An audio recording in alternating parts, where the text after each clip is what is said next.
네, 안녕하십니까. 송종훈입니다. 더 나은 제주 미래를 위해 제주와 미래 정책 토론을 세 번째로 이어나가고 있습니다. 오늘은 위기의 제주바다, 지속 가능한 보존과 활용을 주제로 토론을 이어가겠습니다. 최근 지구 온난화와 아열대화가 빠르게 진행되면서 제주바다는 급격하게 균형이 무너지고 있습니다. 이 때문에 기후변화 등의 원인으로 달라지는 바다 환경에 대응하기 위해 다양한 해양 자원을 발굴할 필요가 있어 보입니다. 또한 제주 바다의 지속 가능한 보존과 활용을 위해서는 첨단 기술을 통해 변화를 예측하고 관리할 수 있는 정책도 필요합니다. 이 제주 바다의 보존과 활용이라는 두 마리 토끼를 잡기 위한 대책은 무엇인지 두 분의 전문가를 모시고 논의해 봅니다. 이 자리에 이영돈 제주대학교 해양과학연구소 교수님 오셨습니다. 네, 반갑습니다. 네. 네, 박흥식 한국해양과학기술원 제주연구소장님 오셨습니다. 네, 반갑습니다. 반갑습니다.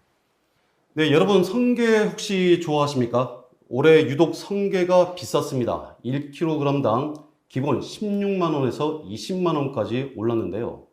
이 해녀분들은 올해는 성게가 나지 않았다, 바다에 물건이 없다라고 하소연을 하시더라고요. 한마디로 바다 곡간이 비고 있다는 건데, 이영돈 교수님, 해양 자원이 얼마나 또 어떤 종들이 줄어들고 있습니까? 예, 제주 바다의 해양 생물 자원들이 이제 급격한 감소는 충격적입니다. 요즘은 보게 되면 그 많던 이제 모자반유나 감태 같은 것들이 한 두세 그루밖에 안 보입니다. 그래서 좀 너무 이제 없는 게 섭섭함을 떠나서 좀 충격적이죠. 그러니까 자원량 변동을 보게 되면 90년대 중반이나 2000년대 초에 비교해 볼 때 우리가 대표적인 감태나 모자반유는 약 한 생산량 대비 한 90%가 감소가 됐고, 우리가 흔히 이제 오분자기 뚝배기로 해서 제주도민들이나 관광객들한테 사랑을 많이 받고 있는 오분자기류는 약 생산량이 약 90년대 중반이나 그때 비교했으면 5% 정도 안 됩니다. 거의 이제 자원들이 소멸 위기에 있어가지고 굉장히 심각하죠. 그래서 해녀분들이 자기네들이 소득 창출을 위해서 서해안이나 남해안으로 가는 거는 그건 당연한 것이 되겠고, 그럼에도 불구하고 제주도정이나 제주 해양수산연구원, 네. 옆에 있는 해양과학기술원 등에서는 이제 자원 관리를 하기 위해서 대표적으로 이제 오분자기 자원 같은 경우에는 이제 제주도 해양수산자원연구원에서 종자 생산을 하게 되면 이제 연안 바다에 좀 방류해서 자원 조성을 꾀하려고 상당한 노력을 함에도 불구하고 자원 회복은 참 더딘 그런 아쉬운 실정입니다. 네. 박 소장님, 지난달 해양과학기술원 제주연구소가 이 과학 미디어 아카데미를 열고 네. 이 제주 연안 환경 연구 내용을 공개했습니다. 네. 이 어떤 내용들이 지금 담겨져 있습니까? 이게 가장 화두가 된 게 기후 변화죠. 그다음에 두 번째는 이제 미래에 우리 먹거리 산업이 될 수 있는 해양 생명공학 산업에 대해서 좀 한번 어느 정도의 방향성에 대해서 좀 알고 싶어 하셔서 답을 드렸고요.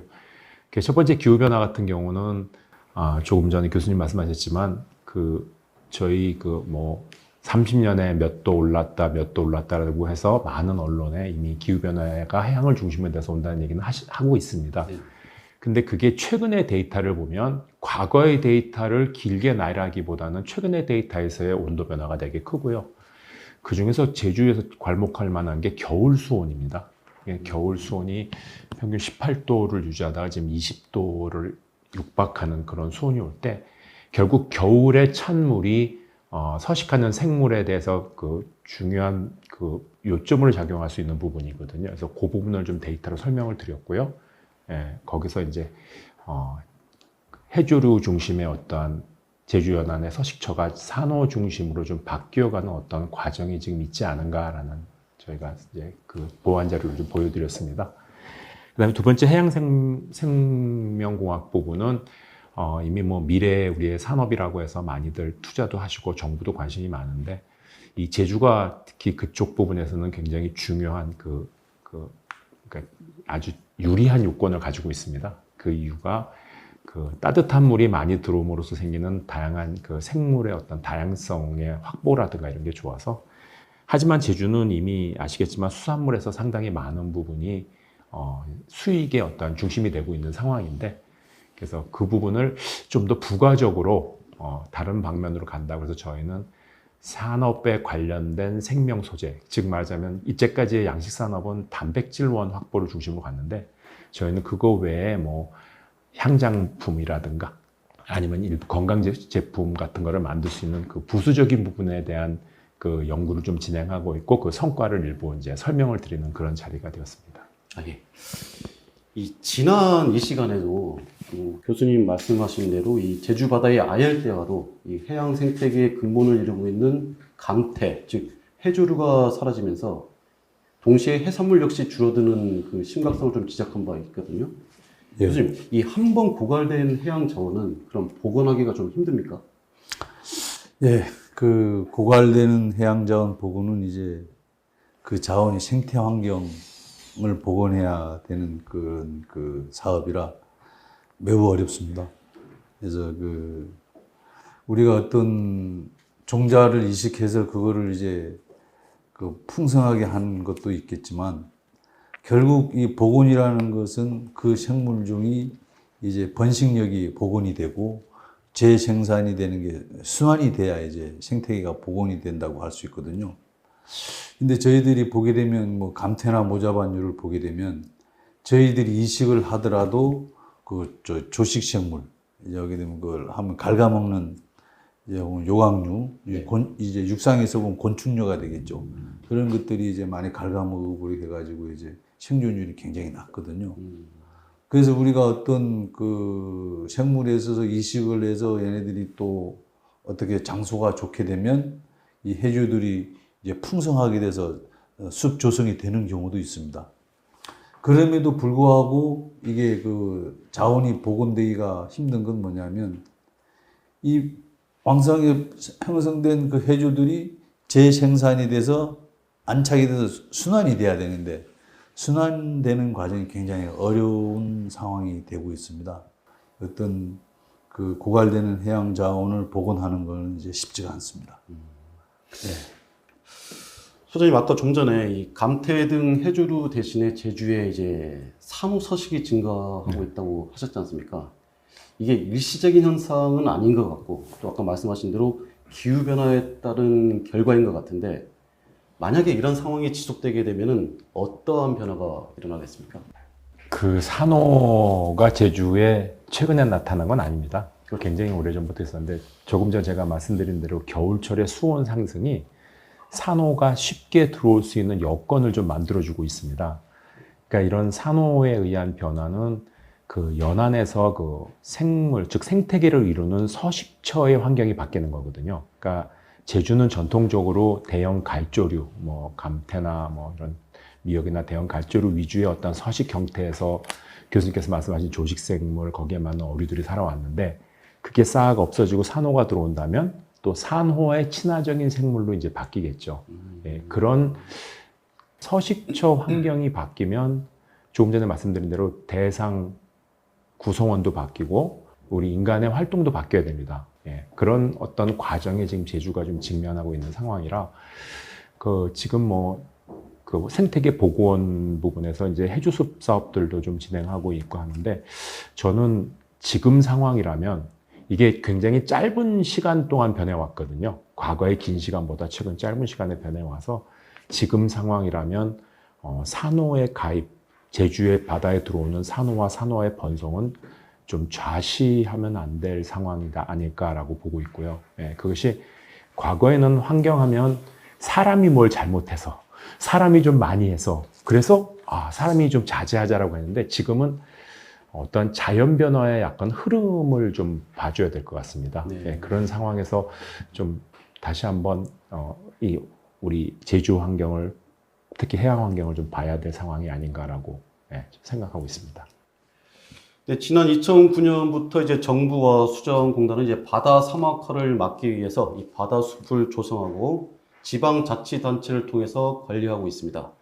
이 바다숲 조성 사업을 시작한 지 벌써 10년이 지났고요. 이제 매년 300억 원 이상의 예산이 투입되고 있다고 합니다. 이 교수님, 이 바다숲 조성 사업, 어느 정도 효과가 있다고 보십니까? 뭐 바다숲 조성 사업에 대해서 이제 뭐 말들이 많습니다. 근데 말들이 많지만 정부와 지자체에서는 이제 바다숲을 조성하기 위해서 이제 투석을 하고 해조류를 이식해서 이제 바다숲을 조성하고 있습니다. 근데 바다숲을 조성하는데 그 지역에 따라서 조성 효과의 그 차이를 많이 보이고 있습니다. 그래서 그 앞으로 어떤 그 지역을 선정할 때 지금도 다각도로 이제 그 역량을 분석하면서 하고 있습니다만은 그 바다숲 조성하는데 보다 더 좀 효율적인 방안을 환경 요소들을 분석할 필요가 있고, 그 다음에 바다숲이 조성이 되더라도 지금 문제가 되는 건 뭐냐면 조금 전에 제가 말씀드렸다시피 지속 가능성입니다. 바다숲을 조성하고 나서 조성 후 그 관리 시스템 운영이 보다 더 필요하지 않을까 이렇게 생각이 됩니다. 개선책 차원에서 이 관리 시스템이 좀 필요하다. 네. 박 소장님, 그럼 현재 진행하고 있는 바다숲 조성 사업이 이 아열대 진행 과정에서도 영향을 좀 받을 수 있습니까? 저는 이거는 그렇게 생각을 하는데요. 그러면 바다숲 조성 사업 과연 그러면 실익이 있는 거냐라는 얘기를 할 때는 저는 교수님하고 의견을 같이 합니다. 제주 전체가 뭐 하루아침에 확 변하는 건 아니거든요. 하지만 산업이나 아니면 우리 제주 문화에서의 그 바다숲은 굉장히 중요한 연대 관계가 있습니다. 그래서 제가 알기로는 이거 시행하는 기관에서도 그 제주 전체를 놓고 바다숲에 대한 효율성이 있는 지역에 대한 그 조사가 다 이루어졌고 거기 체계에 맞춰서 계획적으로 지금 진행이 되고 있는 걸로 알고 있거든요. 그래서 그런 부분을 함으로써 그 현재 제주도에서 필요로 하는 기존까지 이용했던 연안에 대한 활용도를 조금 더 그 균형 있게 유지할 수 있는 방법이라면 저는 그 바다숲 사업이 결코 뭐랄까요, 좀 가치가 좀 떨어지는 그런 어떤 전략이 아니냐는 생각은 전혀 안 하고 있고요. 지금은 조성도 중요하지만 관리도 중요하거든요. 근데 우리나라 정책이 조성에 굉장히 그러니까 무슨 일을 시작할 때 처음에 시작은 중요하되 뒤에 따라오는 후속이 좀 약해 보여요. 그래서 이런 부분도 좀 균형 있게 지나가면 어떨까라는 게 제 개인적 소견입니다. 두 분께서 이제 지적해 주신 바처럼 이제 이 바다숲 조성의 문제가 이 관리 시스템 구축도 중요하지만은 이 문제는 이제 이 바다숲 조성을 위해서 제주도가 이제 자체 생산 중인 해조류가 없다 보니 전량 이제 육지 업체에서 공급을 받고 있는 상황 아닙니까? 예. 그러다 보니 이제 수중 환경이나 물리적인 요건이 또 육지 해양과는 좀 달라서 예. 이 제주만의 바다숲 조성책이 좀 필요하다는 지적도 나오고 있습니다. 교수님, 이 바다숲 조성 사업 이 효과를 높이기 위해서는 어떤 개선책이 필요하다고 보십니까? 바다숲 조성 후 관리하는 그 주체가 어디냐면 우리 해양수산자원관리공단하고 특별자치도, 지방정부들이 수행하고 있습니다. 근데 방류 효과 조사를 하게 되면 그게 그 계약을 할 때 1년 단위로 계약을 해요. 이게 어떤 제도적인 보완이 필요한데 그 조사를 수행하는 데는 뭐냐면 대부분 이제 영시한 연구 용역 업체들입니다. 근데 이 연구 팀들을 이제 강화시켜 주려고 그러면 1년 단위로 계약할 게 아니고 이게 바다숲 조성을 했을 때 적어도 이 숲이 형성이 되고 재생산이 되는 과정까지 그걸 보려면 3년 내지 5년이라는 좀 중장기적인 그 조사 기간이 필요하거든요. 근데 아이러니하게 제도적으로 보게 되면 사업 성격 1년 단위로 계약을 하게 돼 있어요. 그러면 조사하는 연구자들도 이 집중도가 떨어질 수밖에 없습니다. 그래서 이러한 것들이 제도적으로 개선이 된다면 전문 인력 양성이라든지 또 전문 인력을 강화시키고 사후 관리하는데 아주 좀 도움이 되지 않을까 하는 저 개인적인 소견입니다. 이걸 이제 제가 지방정부나 이제 해양수산자원관리공단에도 몇 차례 말씀을 드렸습니다만은 어떤 제도적인 보완이 이제 안 돼서 그쪽에서 행정적인 절차 때문에 애로사항을 얘기합니다. 이런 부분들이 좀 이런 여론이 형성이 돼가지고 효율성을 강화시켜준다면 바다숲을 관리하는 전문 인력 양성이라든지 그런 팀들이 기술을 축적하는 데 큰 도움이 돼서 사후 관리에 도움이 되지 않을까 그렇게 생각이 됩니다. 박 소장님은 또 어떤 의견이 계십니까? 바다수비요. 얘기. 저는 조성사업 효과를 좀 높이기 위한. 뭐 전문분들이 많이 연구를 하시겠죠. 예. 근데 저 아까 말씀하신 대로 지금 진행되는 거에 대한 어떤 변동보다는 그 후속에 대한 얘기, 그 다음에 조성을 위한 사전에 그 충분한 정보 확보 그런 걸 통해서 효율성에 대해서는 조금 더 생각을 하면서 사업이 진행되는 방향 갔으면 좋겠고요.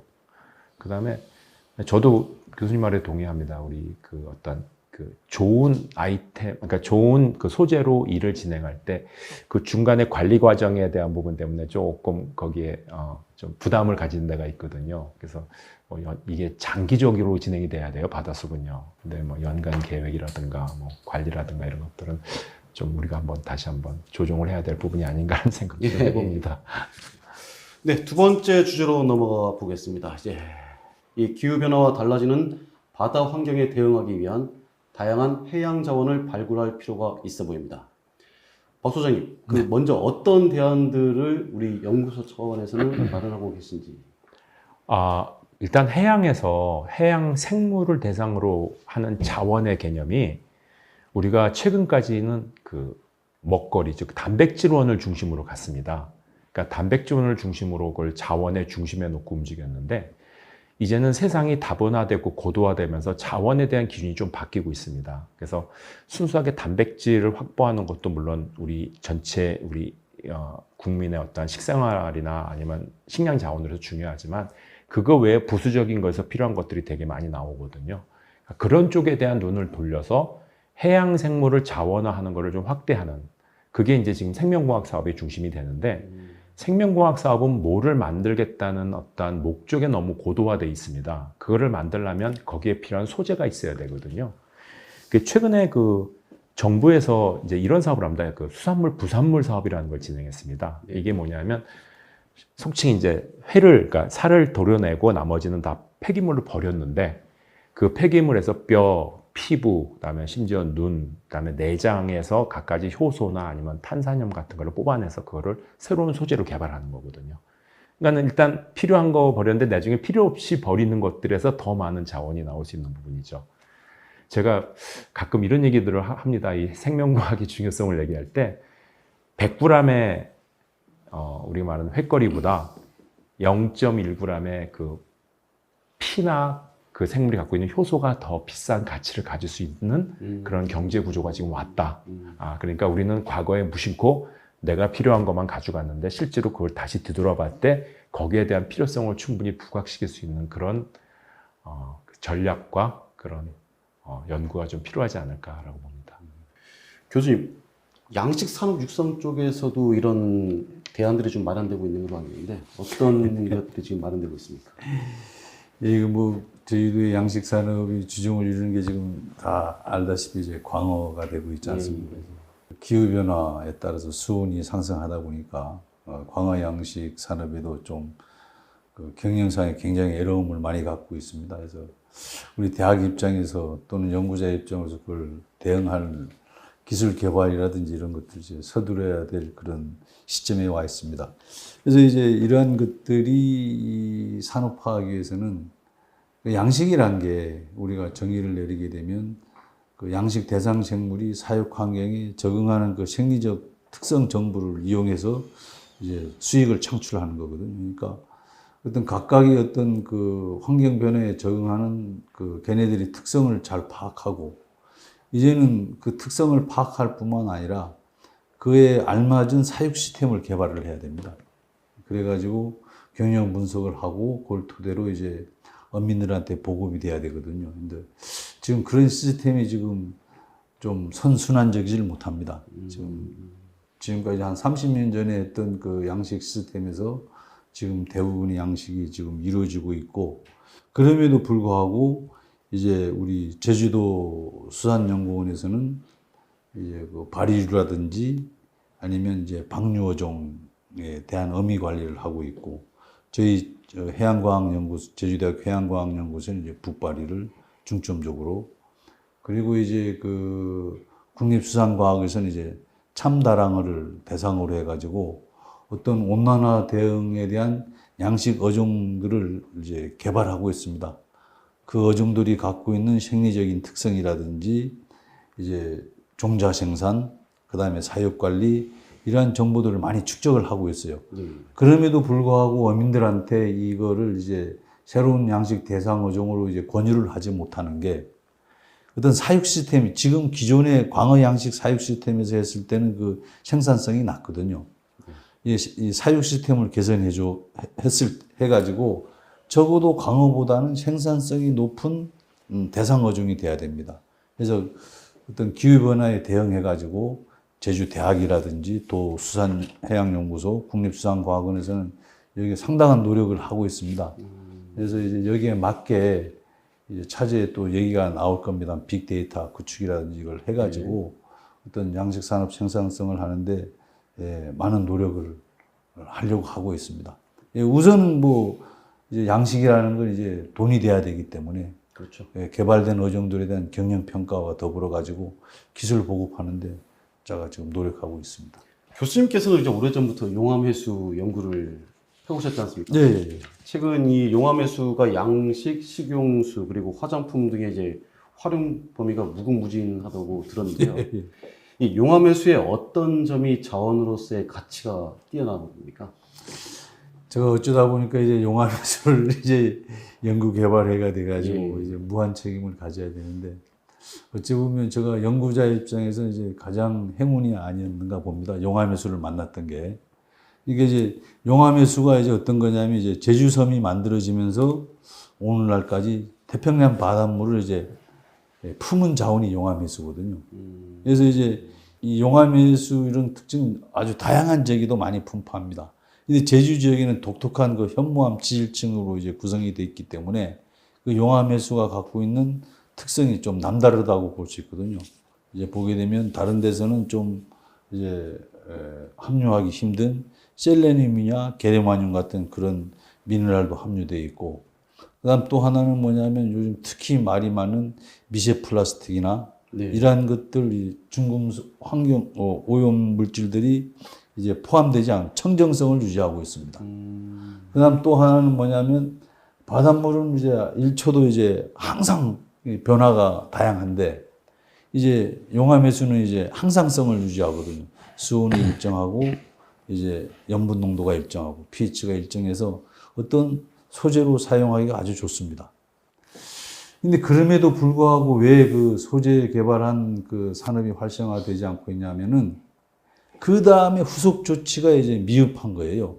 용암해수 먹는 물 관리법엔 돼 있지만 용암해수를 이용한 부산물들을 이용한 소재 개발 있지 않습니까? 식음료 개발이라든지 이런 거에 대한 제도 개선이 지금 미흡한 게 있습니다. 제품 개발은 되는데 판매가 어려운 경우들이 많아요.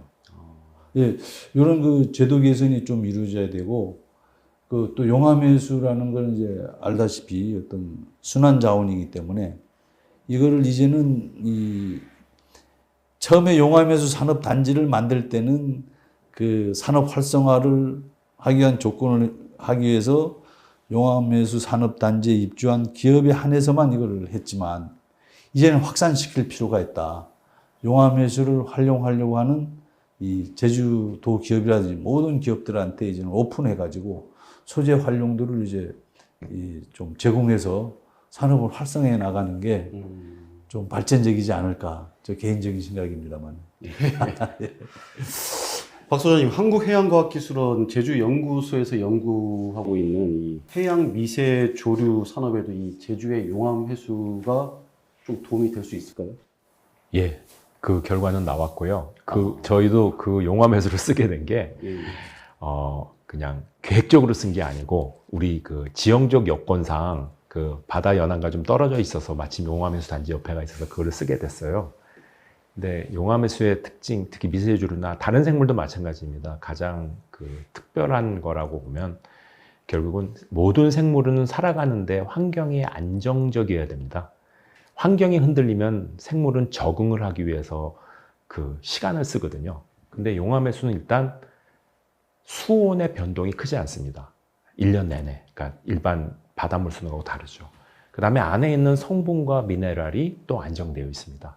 그러니까는 생물이 어떤 환경 변화나 살아가는 데서의 그 안정성을 찾기가 되게 원활하니까 결국은 성장이나 생산에도 상당한 그 우리가 득을 받습니다. 그래서 전에 제주 서귀포 부근에서 했던 실험보다 용암에서로 한 실험이 한 15% 정도 더 높은 성장률을 보여서 지금 도에서도 이제 용암에서로 사용한 그 파운더리라고 해서 대양 집단 배량하는 체계를 좀 더 구축하려고 지금 저희 의견에 많이 그 도움을 주시고 있고 지금 정부에서도 이제 거기 관련된 예산들을 지금 내고 있습니다. 그래서 글쎄요, 용암에서 참 좋은 건데 그 정확한 그 상황에서의 그 좀 효율성 있는 그런 정책이 좀 있으면 참 좋겠다라는 생각도 듭니다. 항상 뭔가 정책의 부재로 지금 발전하지 못하는 정책들이 꽤 많은 것 같습니다. 네, 지난달이었죠. 이제 제주도가 제주 바이오 산업 육성 전략을 발표한 바 있습니다. 이제 오는 2030년까지 시장 규모 1조 3천억 원 목표로 성장시키겠다는 계획인데, 앞서 이제 교수님과 소장님께서도 진행 중이신 이제 제주 해양 바이오 산업에 대해서 말씀해 주셨는데, 박 소장님, 앞으로의 성장 가능성 어떻게 보십니까? 대한민국에서 제주가 가지고 있는 이미지가 있습니다. 그는 청정함, 그 다음에 이제 가장 높은 생물 다양성을 확보한 대형 그 도서 공간이죠. 그런 게 있기 때문에 바이오 산업을 한다면 그 기본적인 소재나 그런 공급에 대해서는 다른 어느 시도보다도 유리하지 않을까라고 저희는 보고 있고요. 또 실제로 그런 결과들이 많이 나오고 있습니다. 그래서 게다가 또 제주는 이 해양 쪽에 제주대학교를 중심으로 해양 쪽에도 이 생명공학 쪽에 많이 특화된 그런 연구, 그다음에 많은 인력도 배출하고 있고요. 저는 지금 아마 전국 시도에서 미래 전략을 낼 때 대부분 산업에 바이오를 안는 시도가 없을 겁니다. 근데 해양 바이오도 이제 몇 개 시도에서 들어가고 있는데 저는 그런 차원에서는 제주가 되게 유리하지 않을까. 그다음에 제주에서 이렇게 진행하는 거에 대해서 저는 아주 긍정적으로 좀 응원하고 싶습니다. 교수님, 그럼 해양 바이오 산업 육성에 필요한 인프라가 있다면 어떤 게 있을까요? 제주 해양 바이오 산업은 이제 앞으로 제가 볼 때는 이제 투 트랙으로 진행할 필요가 있다고 봅니다. 지금 이제 우리 해양과학기술원에서 연구하는 것처럼 해양 생물이 다양성을 기반으로 해가지고 다양하지 않습니까? 그래서 그 해양 생물들이 갖고 있는 물질, 생산하는 물질을 기반으로 하는 소재 개발. 그러니까 이런 것들은 이제 어찌 보면 이제 과학 기술이겠죠. 이 기술 산업화가 있고, 또 하나는 뭐냐면 이제 제주도의 전통적인 수산 가공 산업을 볼 수가 있습니다. 그래서 이제 그 전통적인 가공 수산업을 이제 요즘 그 추세에 맞게 좀 스마트하게 리메이크 해가지고 그 수산 가공업을 이제 육성하는 정책. 그래서 투 트랙으로, 그러니까 제주 바다의 어떤 해양 생물 자원들이 갖고 있는 물질을 소재로 하는 기술 사업화. 그 다음 또 하나는 전통적인 우리 제주의 어떤 수산 가공 산업의 가공 시설을 리메이크해서 스마트한 그 산업으로 이제 육성해난 전략. 그게 필요하다고 봐지거든요. 그래서 이제 다른 지역에서 보게 되면 어떤 소재를 생산하고 추출하는 가공 시스템들이 많이 돼 있습니다만은 제주도는 그렇게 좀 미흡하기 때문에 이왕이면 이제 기술 산업화 쪽으로 하나는 가고 하나는 이제 가공 산업을 리메이크해서 스마트하게 해서 가보자. 예를 들어서 이제 저는 이제 이런 얘기를 할 때마다 자꾸 옥돔을 많이 합니다. 이제 옥돔은 제주도민들이 이제 많이 알고. 근데 옥돔을 명품화하기 위해서는 이제 건조 정도라든지, 그 다음에 이 옥돔이 당일 잡은 옥돔인지, 제주연안에서 잡아서 저장 기간은 얼마나 된 건지, 이러한 것들을 명확히 해가지고 소비자들을 유혹하는 그런 시장을 형성하게 되면 이제 그 제주의 어떤 정통적인 가공 산업이 좀 업그레이드 되고 이제 관광 산업과 이제 연계돼서 아주 이제 어떤 해양 바이오 산업이 모델이 되지 않을까. 제가 이런 말씀을 드리는 건 뭐냐면 한 15년 전 됐을 겁니다. 이제 조그맣게 가공 산업을 했던 기업인이 이제는 시설 확충해가지고 제주 TP에서 스타 기업으로 성장하고 오. 요즘은 뭐 벤처기업협회 회장으로까지 성장했습니다. 그래서 이러한 것들은 우리가 좀 주목할 필요가 있지 않느냐. 이래서 좀 말씀드려 봅니다. 네. 예. 네, 세 번째 주제로 넘어가 보겠습니다. 아까 이용동 교수님께서도 이제 거론해 주셨습니다만은 양식 산업에서 빅데이터의 중요성이 좀 필요하다. 그래서 이제는 해양 빅데이터를 활용하면 보이지 않는 바다의 변화까지 예측할 수 있는데, 교수님, 제주 바다를 한눈에 파악할 수 있는 빅데이터 현재 구축이 되어 있습니까? 이제 그 해양 관련 데이터들은 이제 우리 뭐 해양과학기술원이라든지 국립수산과학원 또 뭐 제주특별자치도 해양수산용 각각의 그 데이터들은 갖고 있습니다. 근데 이거를 이제 종합적으로 관리하고 운영하는 시스템이 굉장히 미흡하거든요.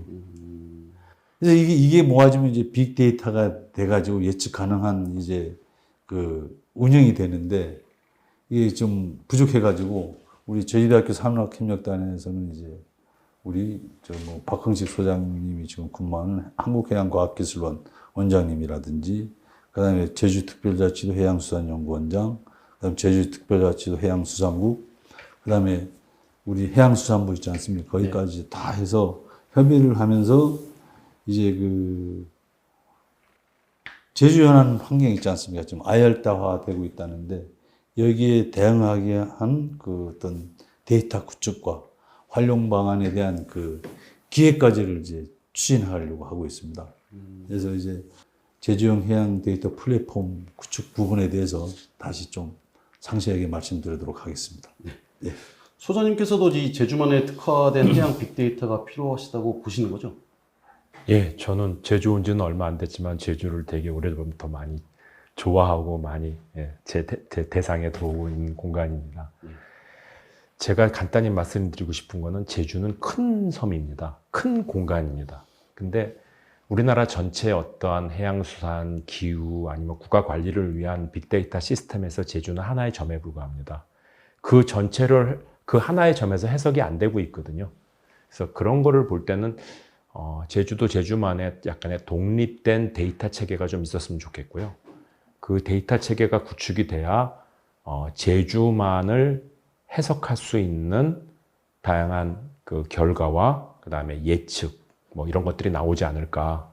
그래서 지금 보기에는 그게 좀 아직까지 거기까지 생각들을 진행을 못 하신 것 같아요. 왜냐하면 너무 거시적으로 보고 계세요. 대한민국의 영토로 보고 계시는데 제가 와서 본 제주도는 제주도만의 약간 독립적 빅데이터를 구축하고 그것이 중앙체계와 연계된 네트워크상의 어떠한 시스템으로 간다면 제주만을 해석할 수 있는 좋은 자료가 양상될 수 있지 않을까 이렇게 봅니다.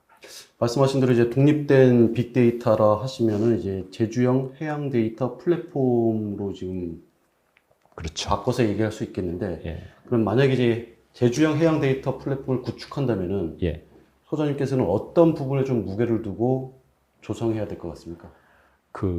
제가 아는 데이터는 하나하나가 가지고 있는 고유한 의미가 있지만 요즘같이 굉장히 복잡한 거를 한 번에 해결할 수 있는 고난도의 사회에서는 그 데이터의 가치를 융합해서 또 새로운 결과나 예측을 양산할 수 있는 체계거든요. 그래서 저는 일단 해양을 중심으로 하는 모든 데이터의 어떤 집성, 모으는 것은 제일 중요하고요. 대신 거기에 기왕 그렇게 구축이 된다면 플랫폼 자체는 제주에 관련된 복합된 데이터들이 같이 동시적으로 네트워킹할 수 있는 시스템이 돼야 된다. 그래서 해양 하나만 하지 말고 해양, 대기, 육상, 심지어 도시 아니면 사회, 문화까지도 포함되는 그런 데이터 체계에서 해양 쪽의 역할을 한번 볼 수 있게 시스템을 좀 구축하지 해양만 가지고 하는 거에 대해서는 저는 좀 그래서 그런 체계를 한다면 제주를 한번 한눈에 볼 수 있는 좋은 가시적인 결과들이 나오지 않을까 봅니다. 교수님께서 어떤? 저는 이제 생각하는 게 뭐냐면 이제 제주 연안 있지 않습니까? 네.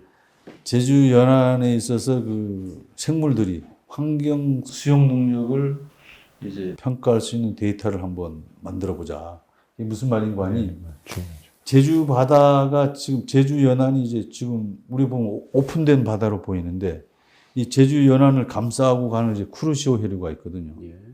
근데 이 쿠르시오 해류하고 제주 연안수하고 얼마만큼 교환이 되는지 제일 중요하죠. 이 값을 지금 계산을 안 하고 있어요. 예, 그래서 제가 이제 해양연구원이라든지 국립수산관에다가 이 제주 연안수하고 쿠르시오의 턴오버, 그러니까 교환율을 한번 계산해 보자.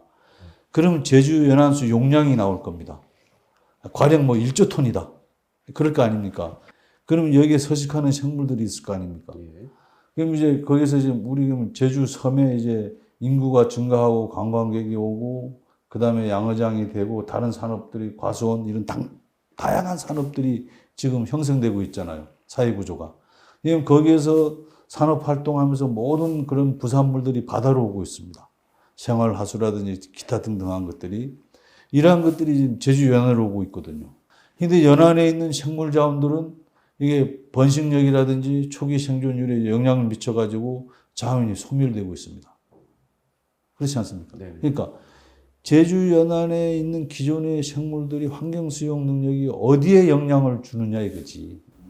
지금 우리 연구자들은 그냥 뜬금없이 기후변화라는 거 이제 큰 그걸로 해서 다 커버하면서 넘어가는데 그건 이제는 연구자로서 그건 인정하기가 힘든 거예요.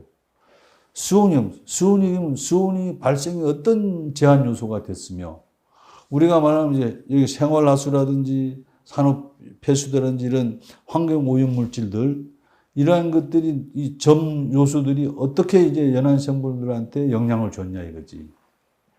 이게 계산이 되면 저감하는 방법이 나와야 될 거 아닙니까? 네. 그래서 이런 데이터가 구축이 되면 예측 가능한 행정을 할 수가 있습니다. 왜냐하면 빅데이터를 구축하게 되면 정량적 분석을 토대로 한 정책이 구현이 되거든요.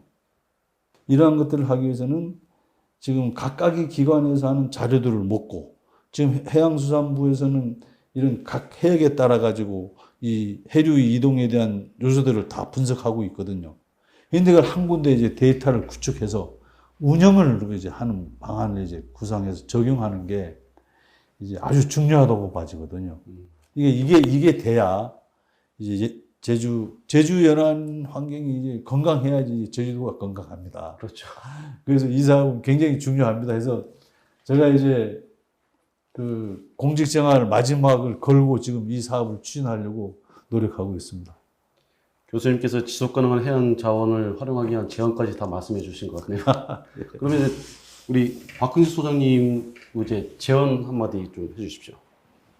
그다음에 제가 뭐 제주도 사람이 아니라서 이런 얘기를 함부로 하는 건 좀 실례일 수도 있지만 그 어떠한 시스템을 구축할 때 너무 A부터 Z까지를 한 그릇에 담으려고 하는 그런 정책들이 좀 있는 것 같습니다. 네, 네. 예, 그래서 제주만을 생각하는 특이, 버릴 거는 좀 버리고 정리할 건 정리하는 그런 식의 어떤 제주의 특성에 고도화된 그런 그 해양 산업 아니면 해양 관리, 예, 그다음에 뭐 해양의 어떤 가치 구현이 좀 있어야 되는 게 조금 전에 저희한테 질문하셨던 그 과정에서 빅데이터도 필요하고 지속 가능한 자원에 대한 관리에 대한 정책도 필요하거든요. 그래서 제주를 좀 충분히 우리가 이해하고 거기에 맞는 거를 좀 선택과 집중을 하는 그런 정책과 전략이 좀 있으면 좋겠다라고 말씀드립니다. 네. 두 분 오늘 좋은 말씀 감사합니다. 감사합니다. 예. 네, 21세기는 해양의 시대입니다. 바다를 보존하는 것도 중요하지만 이 변하는 환경에 맞게 해양 자원을 어떻게 활용하느냐에 따라 이 제주의 미래가 달라질 수 있습니다. 이 무궁무진한 바다의 가능성과 혁신적인 기술이 융합된다면 위기의 제주 바다가 아니라 이 새로운 블루 오션이 되지 않을까 생각해 봅니다. 제주와 미래연구원, 한라일보, KCTV 제주방송, 제주의 소리, TVN 제주교통방송이 공동 기획한 위기의 제주바다 지속가능한 보존과 활용 정책 토론 여기서 마치겠습니다. 감사합니다.